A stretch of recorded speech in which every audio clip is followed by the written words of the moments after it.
In the winter of 1858, the industrial heart of Birmingham, Alabama, witnessed something that would haunt the city's foundries for generations. A slave named Brutus Caldwell took a 20 lb sledgehammer and brought it down with such crushing force that his master's skull split like a watermelon dropped from a church steeple.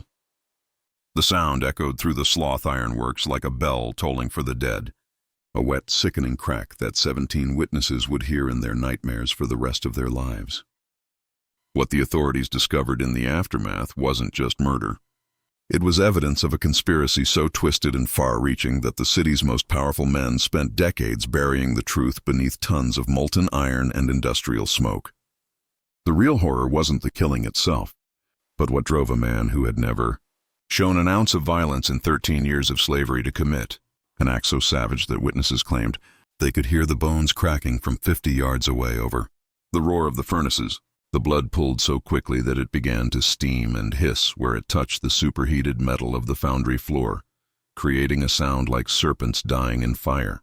Before we continue with the story of Brutus Caldwell and the dark secrets of Birmingham's iron empire, I need you to do something for me. Hit that subscribe button and ring the notification bell, because stories like this one don't just disappear into history by accident. They're buried intentionally, covered up by men with power and money who understood that some truths are too dangerous to survive. And I want you to tell me in the comments, what state or city are you listening from? Because what happened in Birmingham could have happened anywhere in America, where men traded in human flesh and molten metal, where progress was built on the backs of the expendable. The truth about Brutus Caldwell's story begins not with violence, but with the rise of Birmingham itself, a city that didn't exist until 1871, but whose foundations were laid in blood and iron decades before its official founding. In 1858, the area was still just a collection of mining camps and ironworks scattered across the mineral-rich valleys of Jefferson County, Alabama. The Cherokee had once called these hills home, their ancient burial grounds dotting the landscape like forgotten prayers. But by the 1850s, white settlers had discovered something far more valuable than farmland. The perfect combination of iron ore, coal, and limestone that would eventually make Birmingham the Pittsburgh of the South. The geography itself seemed designed for industry. Iron ore lay so close to the surface that miners could practically scratch it out with their fingernails, while vast coal deposits provided the fuel needed to fire the furnaces that would transform raw materials into the skeleton of industrial America. Limestone, essential for the smelting process, could be quarried from hillsides that rose like ancient cathedrals around the valley floor. It was a geological lottery ticket that would make fortunes for some and create hell on earth for others. At the center of this emerging industrial empire was Cornelius Sloth, a man whose ambitions were as vast as his cruelty, and whose vision extended far beyond the cotton fields that had made Alabama's first generation of planters wealthy. Standing barely 5'6" and tall, with prematurely gray hair and eyes the color of winter ice, Sloths possessed the kind of restless intelligence that saw opportunity where others saw only problems. Unlike the plantation owners of the Cotton Belt, who were content to extract wealth from the soil through traditional agriculture, Sloths understood that the future of Southern prosperity lay not in crops that could be destroyed by weather or insects, but in the hellish furnaces that could transform raw ore into the iron that built America's railroads, bridges, and cities.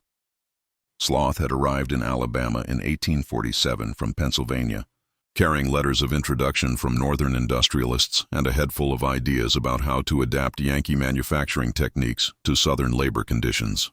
What he found was a region rich in raw materials but poor in industrial expertise, populated by planters who viewed manufacturing as somehow beneath their aristocratic pretensions. While other men saw obstacles, Sloth saw the perfect opportunity to build an industrial empire using the one resource that Alabama possessed in abundance: enslaved human beings who could be worked to death without legal consequences. His foundries operated around the clock, fed by a steady stream of enslaved workers whose bodies were considered as expendable as the coal they shoveled into the flames. The Sloth Iron Works, established in 1855, quickly became the largest industrial operation in Jefferson County, employing over 300 slaves in conditions that made plantation field work seem like a garden party. The furnaces burned at temperatures that regularly exceeded 2,000 degrees F, turning the foundry floor into a landscape that resembled the biblical descriptions of hell. Workers labored 16-hour shifts in air so thick with smoke and metal dust that breathing became an act of will, their lungs slowly filling with the residue of industrial progress. The mortality rate among Sloth's iron workers was 3 times higher than that of field slaves. But Cornelius Sloth considered this an acceptable cost of doing business. After all, he could always buy more slaves from the failing tobacco and cotton plantations of Virginia and the Corollas, but iron ore deposits were finite and precious. His business model was brutally simple: work slaves until they died, then replace them with fresh bodies purchased at the lowest possible price. It was an equation that reduced human beings to units of production calculated down to the penny per pound of iron produced. Brutus Caldwell arrived at the Sloth Iron Works in the spring of 1855. Purchased from the estate of a failing tobacco plantation near Richmond, Virginia, for the considerable sum of $1,200. A price that reflected both his imposing physical strength and his reputation as a reliable worker who had never given his previous owners a moment's trouble. The plantation owner who sold him, a dissolute gambler named Harrison Kendall, had described Brutus as the finest piece of property I ever owned. Strong as an ox, smart enough to follow complex instructions, but not smart enough to cause trouble. At 28 years old, Brutus stood 6'3" and tall in an era when most men barely reached 5'12" ft. His shoulders were broad as an ox yoke, developed through years of swinging axes and hauling timber, and his hands could grip a sledgehammer handle with the same ease another man might hold a dinner fork. His skin was the color of burnished copper marked with the scars that came from 2 decades of hard labor. Old whip marks across his back, burned scars on his forearms from working too close to fires, calluses on his palms, thick as leather. But it was his eyes that people remembered most. Dark, intelligent eyes that seemed to catalog every injustice, every cruelty, storing them away like a careful accountant keeping books on a debt that would eventually come due. Unlike many slaves who had learned to make themselves invisible to their owners, Brutus possessed a quiet dignity that commanded attention even from white men. He spoke only when spoken to, but when he did speak, his voice was deep and measured with the cadence of someone who chose his words carefully and meant exactly what he said. The work at Sloth Iron Works was brutal beyond imagination, designed to extract maximum productivity from human bodies with no regard for their long-term survival. Slaves worked 16-hour shifts in temperatures that regularly exceeded 120 degrees, feeding coal into furnaces that glowed like gateways to hell, hauling iron ore in wheelbarrows that weighed more than most men could lift, and operating machinery that could crush a human body in seconds if a worker's attention wavered for even a moment. Brutus was assigned to the sledge gang, the men responsible for breaking up large chunks of iron ore with 20 lb hammers before it could be fed into the furnaces. It was backbreaking work that destroyed most men within 5 years, leaving them crippled with ruined spines and lungs full of iron dust that turned their spit black and made every breath a struggle.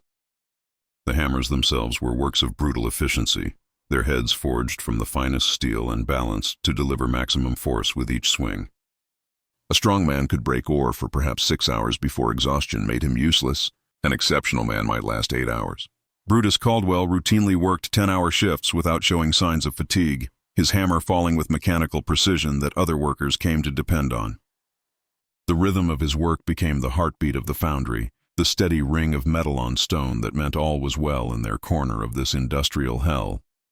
Other slaves would time their own work to the sound of Brutus's hammer, using it as a metronome that helped them maintain their pace through the endless hours of labor. Boom, crack, boom, crack, boom, crack. The sound echoed through the foundry like a funeral drum, marking time until death or freedom came to claim them. What none of them knew was that every swing of that hammer was practiced for something else entirely, because Brutus Caldwell was planning something that would shake the foundations of Birmingham's iron empire, and his 20 sledgehammer would be the instrument of his terrible justice. The first sign that something was fundamentally wrong came not from Brutus himself, but from the other slaves at Sloth Iron Works, who began to notice subtle changes in their usually predictable fellow worker during the weeks leading up to December 15, 1858. Brutus, who had never been known to speak unless spoken to, and who had maintained the same daily routines for over 3 years, started displaying behaviors that set off alarm bells among men whose survival depended on reading the moods and intentions of everyone around them. It began with questions, strange probing questions about work schedules that Brutus had never shown any interest in before. He wanted to know which overseers would be where at what times, which areas of the foundry were visited least frequently by white supervisors, and which escape routes existed from different parts of the facility. These weren't casual inquiries, but systematic intelligence gathering conducted with the methodical precision of a military scout preparing for battle. More disturbing were the visitors Brutus had been receiving. In the slave quarters, privacy was a luxury that didn't exist. Every conversation could be overheard. Every movement could be observed. Every relationship could be monitored by informants looking to curry favor with their masters. But somehow Brutus had managed to arrange clandestine meetings with people that other slaves glimpsed only as shadows moving in the pre-dawn darkness. Figures who approached through the woods surrounding the foundry and communicated through signals that none of the other workers could interpret. These mysterious figures left behind things that shouldn't have been in a slave's possession. Sheets of paper covered with writing that Brutus would study by candlelight before burning to ash. Small packages wrapped in oiled cloth that clinked softly when moved, and once a leather pouch that contained what sounded like coins when it shifted in his hands.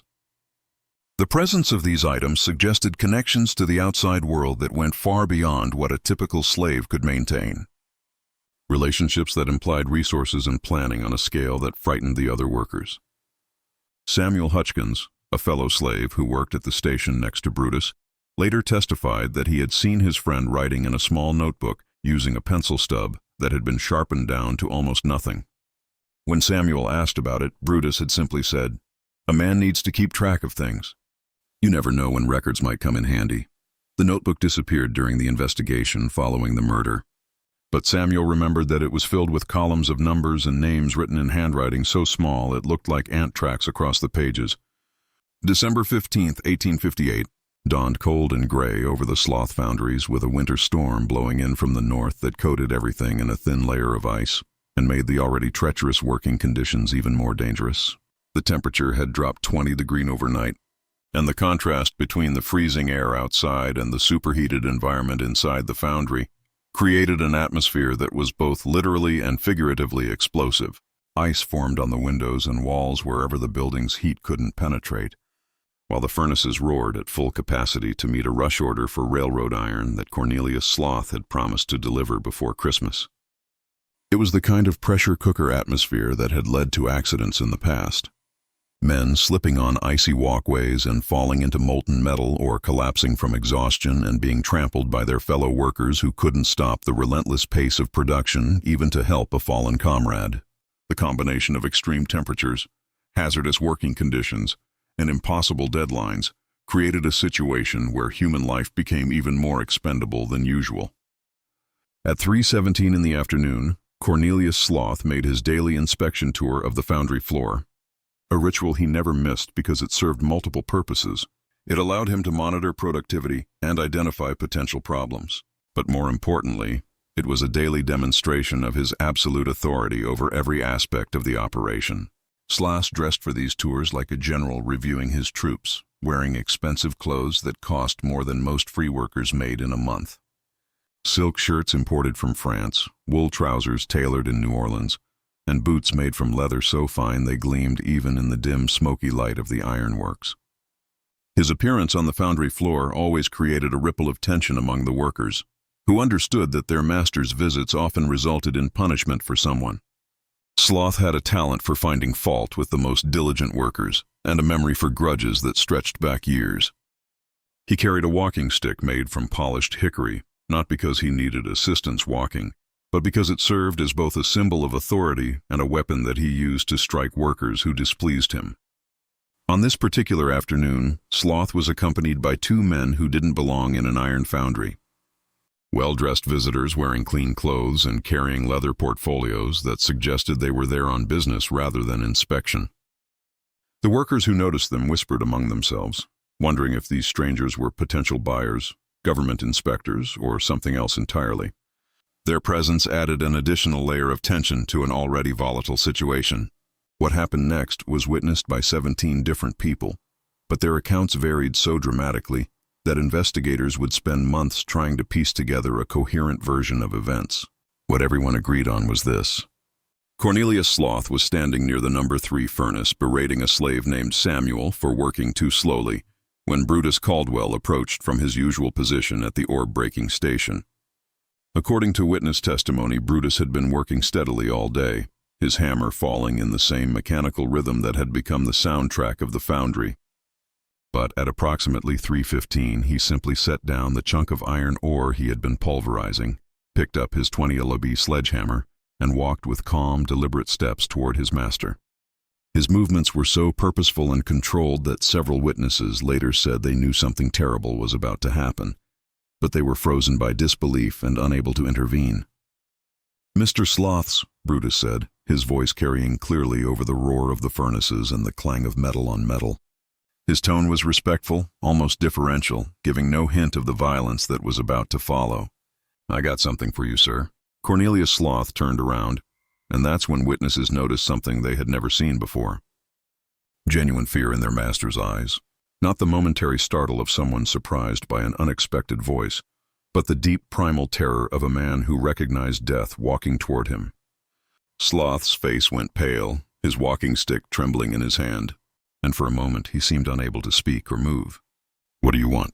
Sloths finally managed to demand, but his voice cracked like a boy going through puberty, betraying the fear he was trying to hide behind bluster and authority.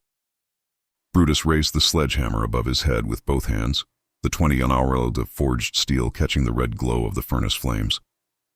For a moment, suspended in that hellish light, the hammer looked like a piece of the devil's own fire, and Brutus himself appeared to grow larger, more imposing, as if he were channeling the power of every slave who had ever dreamed of striking back at his oppressor. "Justice," Brutus said, and brought the hammer down. The sound that followed was unlike anything the witnesses had ever heard, a wet explosive crack that seemed to come from deep inside Cornelius Sloth's skull, followed by the dull thud of his body hitting the foundry floor. But Brutus wasn't finished. He raised the hammer again and brought it down a second time, then a third, then a fourth, each blow accompanied by sounds that would haunt the witnesses for the rest of their lives. The crunch of bone, the splash of blood and brain matter, the sizzle of human tissue hitting superheated metal. When it was over, there was nothing left of Cornelius Sloth's head but a spreading pool of blood and gray matter that hissed and steamed where it touched the hot iron of the foundry floor. The smell of cooking flesh mixed with the usual odor of cold smoke and metal dust, creating a stench that made several witnesses vomit where they stood. Brutus simply set the bloody hammer aside, looked around at the circle of horrified faces watching him, and said in the same calm, measured tone he had always used when addressing white men, "Somebody better send for the sheriff. I'll be waiting right here." The immediate aftermath of Cornelius Sloth's brutal murder sent shockwaves through Alabama's planter elite that reached all the way to the governor's mansion in Montgomery and beyond, into the highest circles of Southern society, where the implications of a slave successfully killing his master threatened the very foundation upon which their world was built. This wasn't just another case of slave rebellion. Those were common enough and usually dealt with through swift public executions designed to terrorize other slaves into submission. This was different, more calculated, more terrifying in its implications for the stability of the entire system. Within 2 hours of the killing, Jefferson County Sheriff Thomas Whitfield arrived at the Sloth Iron Works with a heavily armed posy of 12 men, expecting to find chaos and possibly more bodies strewn across the foundry floor. Instead, they found something far more unsettling. Perfect order. The foundry was still operating at full capacity. Slaves working their stations as if nothing had happened, while the blood on the floor near furnace number 3 was the only visible evidence that a man had been murdered less than 3 hours earlier. Brutus Caldwell sat calmly on a wooden crate near the spot where he had killed his master. His massive hands folded in his lap like a man waiting for Sunday service to begin. He had cleaned the blood from his skin and clothes using rags from the foundry, and his expression was serene, almost peaceful, as if committing murder had lifted some terrible burden from his shoulders. When Sheriff Whitfield's men approached with shackles and drawn weapons, Brutus offered no resistance, submitting to arrest with the same quiet dignity he had shown throughout his years of enslavement. "I killed Cornelius Sloth," Brutus said when Sheriff Whitfield asked for his version of events. "I did it deliberately, and I'd do it again if I had to. I got no regrets about what I'd done." But when the sheriff asked him why he had committed murder, Brutus's answer sent a chill through everyone present. suggesting depth to the crime that no one had suspected. Ask his ledgers, Sheriff. Ask what he wrote in his private books. Ask what he did to the ones who came before me. Ask why 43 people went away from here and never came back. The other slaves had returned to work as if nothing had happened. Their faces blank masks that revealed nothing of their thoughts or feelings. When questioned individually, they claimed to know nothing about any ledgers or private books, nothing about missing people, nothing about the systematic patterns that Brutus seemed to be referencing. They had seen the killing, yes, but they couldn't explain it. Brutus had always been quiet, respectful, hard-working, a model slave who had never caused trouble for anyone. The violence had come from nowhere, like a summer thunderstorm that strikes without warning and then moves on, leaving destruction in its wake. Sheriff Whitfield wasn't buying their act of ignorance. In his 15 years of law enforcement in Jefferson County, he had dealt with dozens of slave uprisings, and they all followed the same predictable pattern. Spontaneous explosions of rage triggered by some immediate provocation, like a brutal whipping or the sale of family members. The rebellions were always emotional, chaotic, and short-lived, usually ending with multiple deaths and the complete breakdown of discipline in the affected area. But Brutus Caldwell showed none of the signs of a man driven to momentary madness by unbearable circumstances. His clothes were neat and clean. His voice was steady and controlled. His demeanor was that of someone who had carefully considered his actions and their consequences long before picking up that sledgehammer. This wasn't the behavior of a man who had snapped under pressure. It was the behavior of someone executing a carefully planned operation. The investigation that followed would expose secrets that Alabama's power brokers would spend decades trying to bury beneath layers of legal maneuvering and bureaucratic cover-ups. When Sheriff Whitfield and his deputies searched Cornelius Sloth's private office in the Foundry's administrative building, they found exactly what Brutus had told them to look for: a collection of ledgers, correspondence, and financial documents that painted a picture of systematic depravity that shocked even men who were accustomed to the casual cruelties that slavery made legal. The ledgers were works of meticulous record-keeping that reduced human beings to units of measurement and cost analysis. Sloth had been conducting experiments on his slaves, treating them not as valuable property to be maintained and protected, but as laboratory specimens in a twisted quest to maximize productivity while minimizing operating costs. The books contained detailed records of how long different slaves could work without food before their strength failed, how much weight they could lose before becoming unable to perform their duties, how many hours of sleep they required to maintain peak performance levels. There were charts tracking the effects of different punishments on work output, comparing the productivity gains from various forms of physical and psychological torture.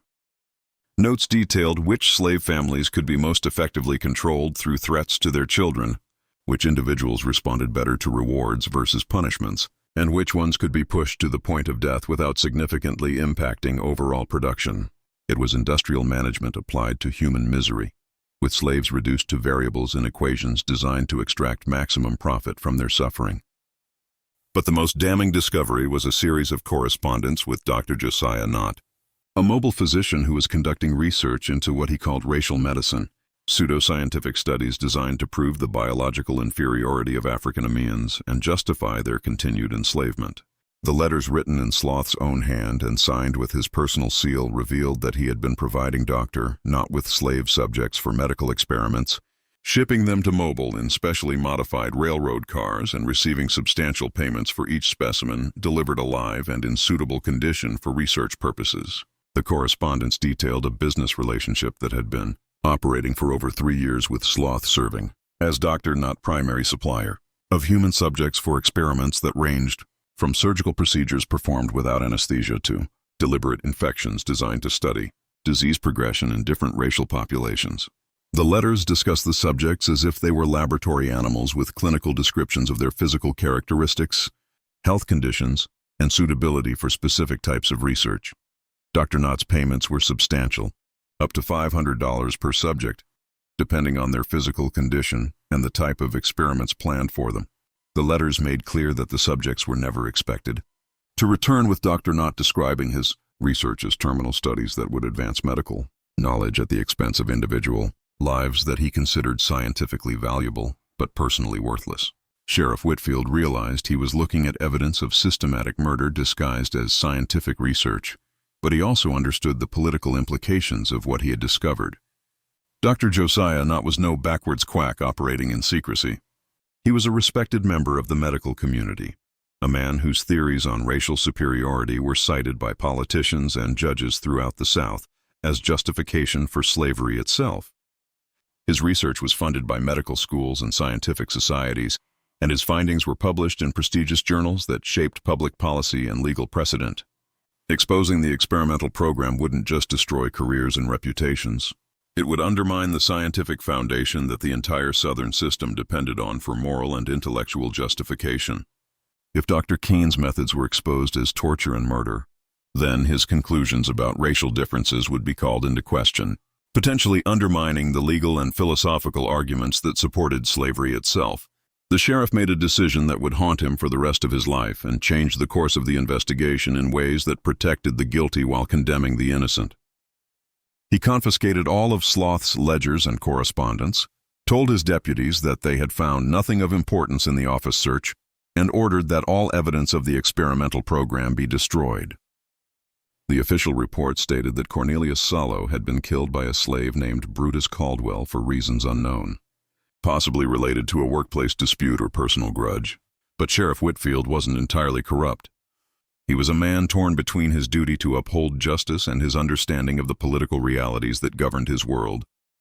He kept copies of the most damaging documents, storing them in a tin box that he buried beneath the floorboards of his own home. He told himself he was preserving evidence for some future reckoning when the truth could be told without destroying the social order. But the deeper truth was simpler and more human. He couldn't bring himself to destroy the only proof that 43 innocent people had lived, suffered, and died in agony for the advancement of science and the profit of evil men. The trial of Brutus Caldwell began on January 18, 1859, in the Jefferson County Courthouse. A modest brick building with white columns that had been designed to project an image of classical justice, but would soon prove inadequate to contain the explosive secrets it was asked to judge. Under Alabama law, the outcome was never seriously in question.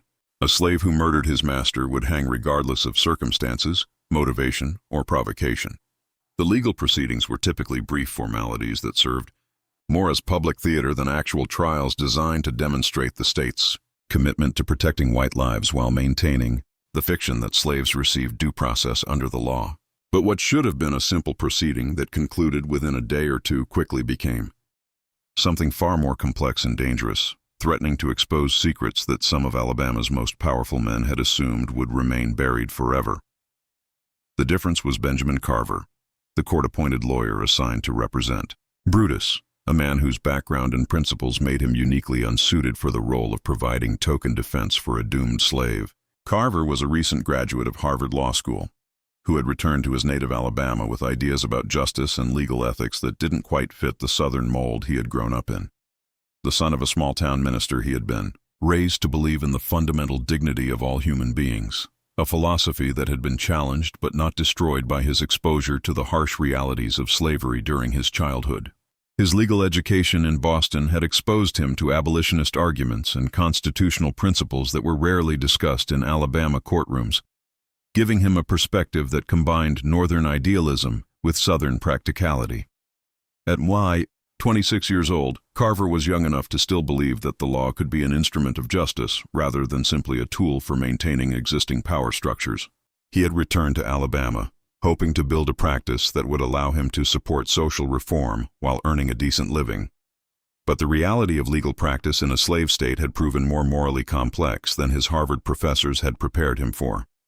Court-appointed defenders of slaves typically offered peremptory defenses designed to satisfy legal requirements without actually challenging the prosecution's case or the broader system that made such prosecutions inevitable. They entered pleas for mercy, collected their modest fees from the state, and moved on to more profitable work, representing white clients in civil disputes. The expectation was that Benjamin Carver would follow this established pattern, providing just enough legal representation to satisfy procedural requirements while ensuring that justice, as Alabama defined it, was served.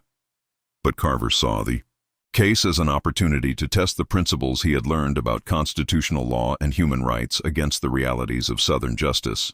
What he discovered during his preparation would transform not only the trial, but his own understanding of the system he had sworn to serve. Unlike other court-appointed lawyers who typically met their slave clients only minutes before trial, Carver made multiple visits to the Jefferson County Jail, where Brutus was being held in solitary confinement. He spent hours listening to his client's story, taking detailed notes, and gradually uncovering a narrative that was far more complex and disturbing than the simple murder case he had expected to defend. What Carver learned during these jailhouse conversations challenged everything he thought he knew about slavery, justice, and the rule of law in Alabama. Brutus revealed that he could read and write, skills he had carefully hidden for over a decade because literacy in slaves was illegal and punishable by severe physical punishment. More shocking was the revelation that Brutus had been keeping detailed records of everything he had witnessed at the Sloth Ironworks, maintaining his own parallel accounting system that documented crimes the legal system would never acknowledge. Hidden in the slave quarters, sewn into the lining of a coat that had belonged to his father, Brutus had maintained a journal written in tiny, precise handwriting on scraps of paper scavenged from the foundry office. The journal contained names, dates, and descriptions of horrors that matched and expanded on what Sheriff Whitfield had found in Sloth's private records, but from the perspective of the victims rather than their tormentor. Brutus's records revealed the full scope of the experimental program in devastating detail. He had witnessed slaves being selected for shipment to Mobile, watched them being loaded into modified railroad cars that had been fitted with medical equipment and restraints, observed as they were drugged and prepared for transport like livestock being shipped to slaughter. More importantly, he had tracked the pattern of selection over 3 years and realized that his own name had appeared on the list for the next shipment scheduled for December 20th, 1858, just 5 days after he killed Cornelius Sloth. "I wasn't murdering my master, Mr. Carver," Brutus explained during one of their meetings, his voice carrying the weight of absolute conviction. "I was fighting for my life and the lives of every man, woman, and child in those quarters. Sloth was feeding us to that doctor one by one, like a farmer feeding chickens to a fox. And nobody was going to stop him but me. I knew if I let him ship me off to Mobile, there wouldn't be anybody left who understood what was happening or who could warn the others. Benjamin Carver found himself in possession of evidence that could potentially revolutionize the legal treatment of slavery and establish precedents for slave self-defense that might protect thousands of other people throughout the South. But he also understood that using such evidence could destroy his career, get him killed, and potentially make conditions worse for slaves throughout Alabama by triggering a violent backlash from the white community. The men implicated in Brutus's journal included some of the most powerful figures in Alabama politics and society, not just Dr. Nott and his medical colleagues, but railroad executives who had provided transportation for human cargo, government officials who had signed shipping permits without asking questions, and judges who had provided legal cover for the entire operation by ruling that medical experiments on slaves fell within the normal rights of property ownership. The solution Carver devised was as brilliant as it was dangerous, a legal strategy that would force the conspirators to expose themselves while maintaining plausible deniability about his own knowledge of their crimes, rather than directly accusing respected members of the community of murder and torture. He would subpoena them as character witnesses for Cornelius Sloth, then systematically destroy their credibility through careful questioning about their professional relationships and business dealings. His plan was to use Dr. Nott's own arrogance against him, knowing that the doctor would be unable to resist the opportunity to describe his groundbreaking research in front of a courtroom audience by allowing Dr. Nott to hang himself with his own words. Carver could expose the experimental program without appearing to make unsubstantiated accusations against respectable citizens. The strategy began working better than Benjamin Carver had dared to hope when Dr. Josiah Nott took the witness stand on January 23, 1859, expecting to provide routine testimony about Cornelius Sloth's character and reputation. Dr. Nott was a man accustomed to deference and respect, someone whose medical credentials and scientific publications had earned him a position of authority that he rarely saw questioned, particularly in Southern courtrooms, where his theories about racial inferiority were accepted as established fact. Tall and distinguished-looking with silver hair and the kind of bearing that commanded attention in any room, Dr. Nott approached his testimony with the confidence of someone who believed his reputation made him unassailable. He wore his finest clothes, a black wool suit that had been tailored in New Orleans, a silk vest with a gold watch chain and boots polished to mirror brightness. His expectation was that he would spend a few minutes praising Cornelius Sloth's contributions to Alabama's industrial development, then return to Mobile with his reputation enhanced by having helped ensure that justice was served. Under direct examination by the prosecutor, Dr. Nott painted a picture of Cornelius Sloth as a progressive businessman who had contributed significantly to Alabama's economic development while maintaining the highest standards of slave management. He described Sloth as a man who understood the value of healthy, well-treated slave labor and who had consulted with medical professionals to ensure that his workers received appropriate care. But when Benjamin Carver rose for cross-examination, the tone of the proceedings changed dramatically. Instead of accepting Dr. Nott's characterizations at face value, Carver began asking detailed questions about the specific nature of the medical consultations he had provided to Sloth, the types of treatments he had recommended, and the outcomes of various interventions. "Doctor," Nott, Carver began, his voice carrying a deceptively casual tone that masked the deadly precision of his questions. "You've described Mr. Sloth as someone who consulted with you about the medical care of his slaves. Can you tell the court more specifically about the nature of these consultations?" Doctor, not unaware of how much Carver actually knew, began describing his research program in clinical detail, apparently believing that his scientific credentials would protect him from criticism. He explained how he had developed new techniques for studying human anatomy and physiology, how he had advanced medical knowledge through direct observation and experimentation, and how his work had contributed to a better understanding of racial differences that could inform social policy throughout the South. "My research with Mr. Sloth involved the scientific study of Negroid zoology," Dr. Nott said, using the clinical tone he employed in medical lectures. "We were investigating questions of pain tolerance, recovery rates from various procedures, and the effects of different working conditions on physical performance. It was groundbreaking work." Happens next. That night, Carver's office was ransacked, his law book scattered, files rifled, safe cracked open. Most importantly, Brutus's hidden journal, the only physical evidence of the selection list, was gone. But the burglars missed something crucial. Transcripts hidden inside Carver's diploma frame, hanging in plain sight. On the morning of January 25, 1859, Benjamin Carver stood before the jury in the Jefferson County Courthouse and delivered the most important speech of his life. The courtroom was packed beyond capacity, with spectators standing in the aisles and spilling out into the hallway, drawn by rumors that something unprecedented was about to unfold. The air was thick with tension and tobacco smoke, and every eye was fixed on the young lawyer who had already shocked Alabama society by treating a slave's life as worth defending. But instead of the careful legal argument his colleagues expected, Carver began with a simple question that would expose the rotting heart of Alabama's power structure and force every person in that room to confront their own complicity in systematic evil. "Gentlemen of the jury," Carver said, his voice carrying clearly to every corner of the packed courtroom, "I want you to imagine that someone you loved, your son, your brother, your father, had been sold to a man who treated human beings like laboratory rats. I want you to imagine that this man had already fed 43 people to a doctor who cut them apart while they were still alive, studying their screams like a scientist studying the songs of birds.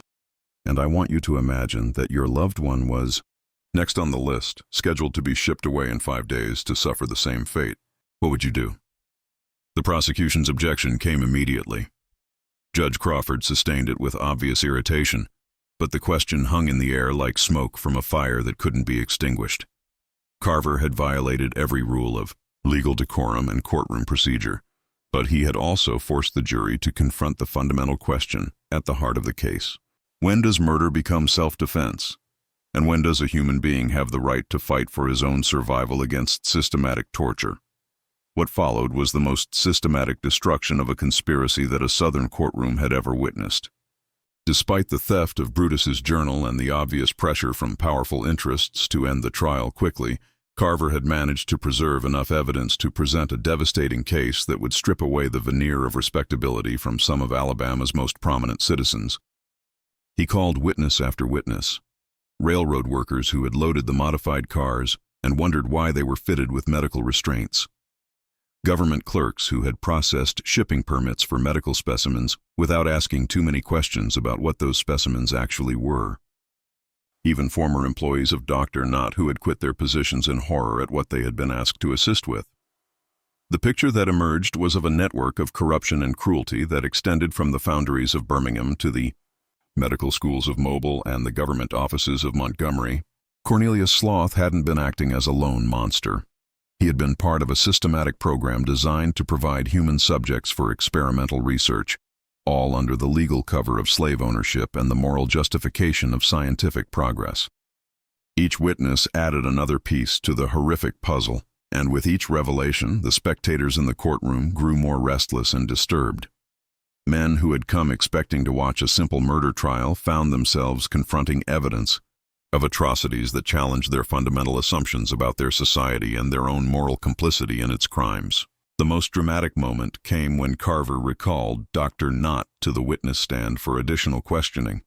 The doctor, visibly shaken by the testimony he had heard from other witnesses, tried to maintain his composure, but was clearly rattled by the systematic dismantling of his reputation and the exposure of his experimental program. "Dr. Nott," Carver said, his voice now carrying the authority of a prosecutor rather than a defense attorney. "You've heard the testimony of your former assistants about the procedures you performed. Do you deny that you amputated limbs from living subjects without anesthesia? I was conducting legitimate medical research." Dr. Nott replied, but his voice had lost the confident tone he had displayed earlier in the trial. "The procedures were necessary to advance our understanding of do you deny that you deliberately infected children with diseases to study their progression? The research protocols were approved by do you deny that you performed surgical procedures on pregnant women to observe the effects on their unborn children?" Each question hit like a physical blow. And with each evasive answer, Dr. Nott revealed more of the horrific scope of his experiments. The courtroom sat in stunned silence as the full magnitude of the atrocities was laid bare, described in clinical detail by the man who had perpetrated them. But the most damning testimony came from an unexpected source. Martha Sloth, Cornelius's widow, had been called by the prosecution to speak about her husband's character and his relationship with his slaves. She was expected to paint a picture of a kind master who had been brutally murdered by an ungrateful slave. But under Benjamin Carver's careful cross-examination, she instead revealed the psychological toll that her husband's secret activities had taken on their marriage and his mental health. "Mrs. Sloss," Carver said gently, recognizing that this grieving widow held the key to understanding her husband's state of mind in the weeks before his death. "Can you tell the court about your husband's behavior during the final months of his life?" Martha Solos, a small pale woman in her 40s who had clearly been devastated by her husband's violent death, struggled to maintain her composure as she answered.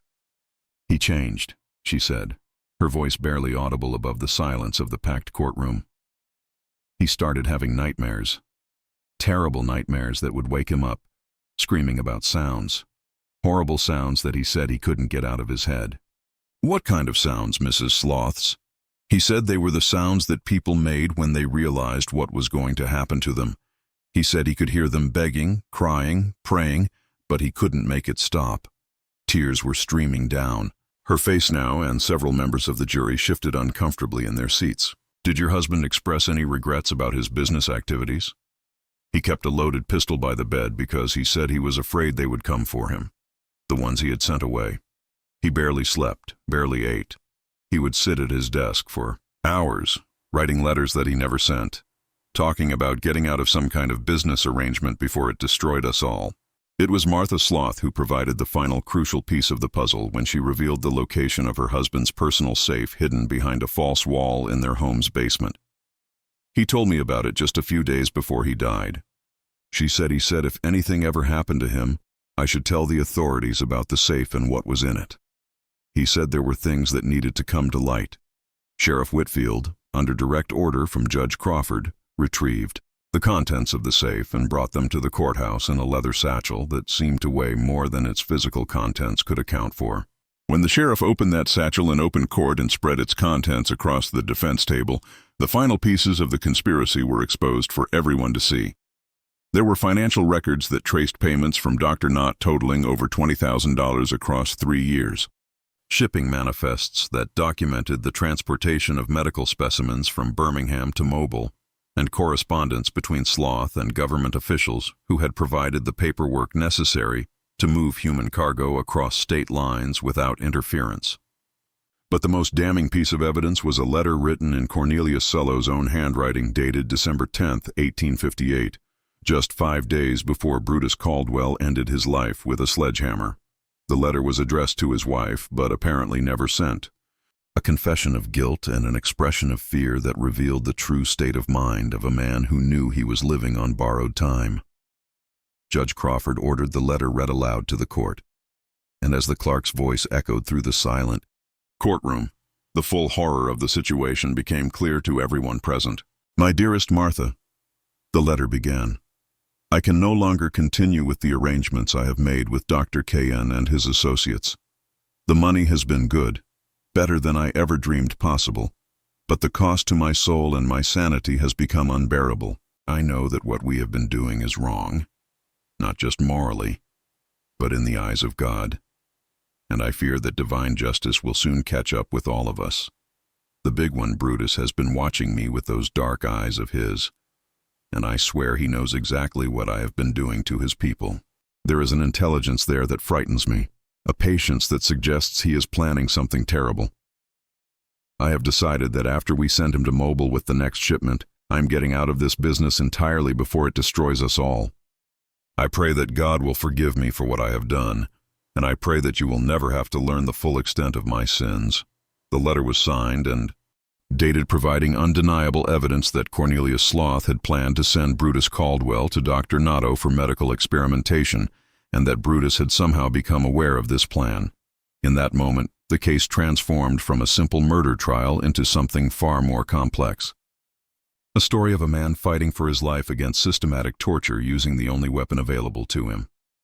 The jury deliberated for less than 2 hours before returning with a verdict that would be remembered as one of the most shocking legal decisions in Alabama history. Not guilty by reason of self-defense. It was a legal precedent that would have been unthinkable just days earlier, but the evidence presented had been so overwhelming, so horrific in its implications, that 12 white men in Alabama had been forced to conclude that a slave had been justified in killing his master to prevent his own torture and murder. The foreman of the jury, a prosperous cotton merchant named William Hayes, later described the deliberation process to a reporter from the Montgomery Advertiser. "The question wasn't whether Brutus Caldwell killed his master," Hayes said. "The question was whether any man, regardless of his color or station, has the right to defend himself against torture and murder." Once we saw that letter, once we understood what was really happening at that foundry, the decision became clear. If we wouldn't send a white man to the gallows for defending himself against medical torture, how could we in good conscience hang a Negro for the same thing? The verdict sent shockwaves through the packed courtroom and beyond. Spectators who had come expecting to witness a routine execution instead found themselves applauding a legal decision that challenged the very foundations of Southern society. For a brief moment, the humanity of enslaved people had been recognized and protected by the same legal system that typically treated them as property. But the celebration was short-lived. Within 6 hours of the verdict, representatives from the state attorney general's office arrived in Birmingham with new warrants and additional charges designed to ensure that Brutus Caldwell would never taste freedom. The charges included destruction of property, conspiracy against interstate commerce, inciting slave rebellion, and interfering with legitimate business activities. Legal technicalities that were dubious at best, but politically necessary to maintain the appearance that the state would not tolerate any precedent, encouraging slaves to resist their masters. Governor Andrew Moore himself issued a statement within days of the verdict, declaring that while the jury's decision reflects the unique and disturbing circumstances revealed during this trial, the state of Alabama cannot permit any legal precedent that might encourage other slaves to take the law into their own hands. The defendant will remain in state custody while we pursue additional charges that reflect the broader implications of his actions. Benjamin Carver, his legal career effectively destroyed by his decision to mount a genuine defense of a slave client, spent the remaining years of his life working for the Underground Railroad. He used his knowledge of Southern law to help escaped slaves navigate the complex web of regulations designed to return them to bondage. And he maintained detailed correspondence with abolitionists throughout the North, providing them with documentation of the experimental program that would eventually be used as evidence in the broader moral case against slavery. The impact of Carver's sacrifice extended far beyond Alabama. Transcripts of Brutus's trial, smuggled north by Underground Railroad operatives, were published in abolitionist newspapers throughout New England, where they caused a sensation that reached the highest levels of government. The detailed testimony about medical experiments on slaves became part of the growing body of evidence that Northern politicians used to argue for federal intervention in Southern affairs, contributing to the political tensions that would eventually explode into civil war. Dr. Josiah Nott fled Alabama within a week of the trial's conclusion, but his flight only confirmed his guilt in the public mind.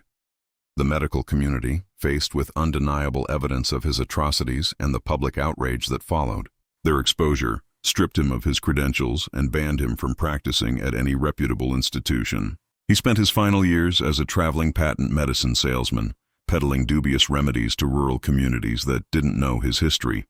He died in 1873, penniless and forgotten, his theories on racial medicine discredited not by scientific progress, but by the courage of a slave who had refused to submit quietly to torture. The Sloth Iron Works continued operating under new management, but the foundry never fully recovered from the scandal that had exposed its darkest practices. Worker productivity declined as former slaves, now paid employees after the Civil War, refused to work under conditions that reminded them of the experimental program. The company struggled financially for decades, changing hands multiple times before finally closing its doors in 1971 due to foreign competition and changing technology. But the workers who labored there in later decades reported phenomena that suggested the past wasn't entirely buried.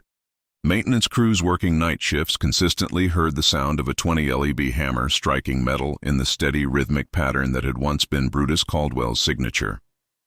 The sound would echo through empty buildings where no one was supposed to be working, continuing for hours at a time, always coming from a different part of the foundry, always stopping just before searchers could locate its source.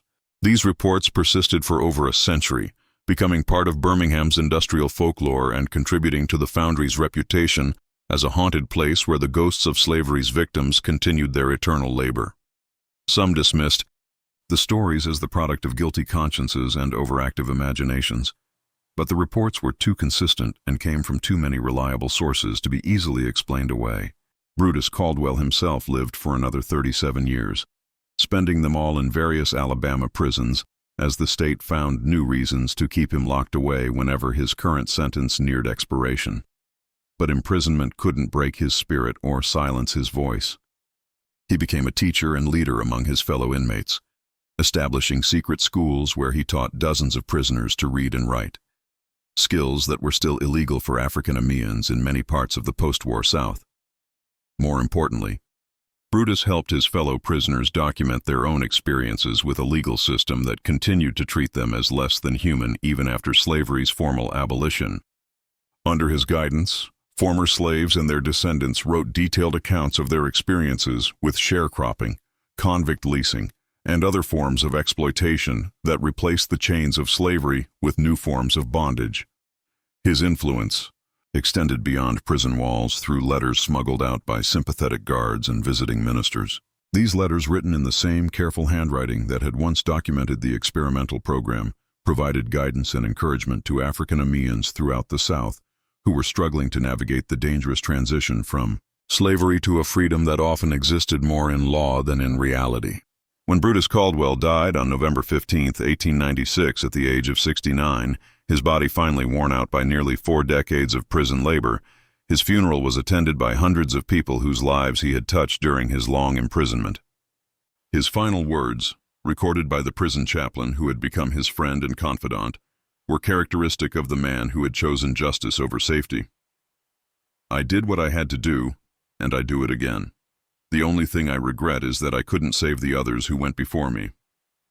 The truth about the experimental program was gradually suppressed through a coordinated effort involving state officials, medical institutions, and railroad companies that had profited from the transportation of human cargo.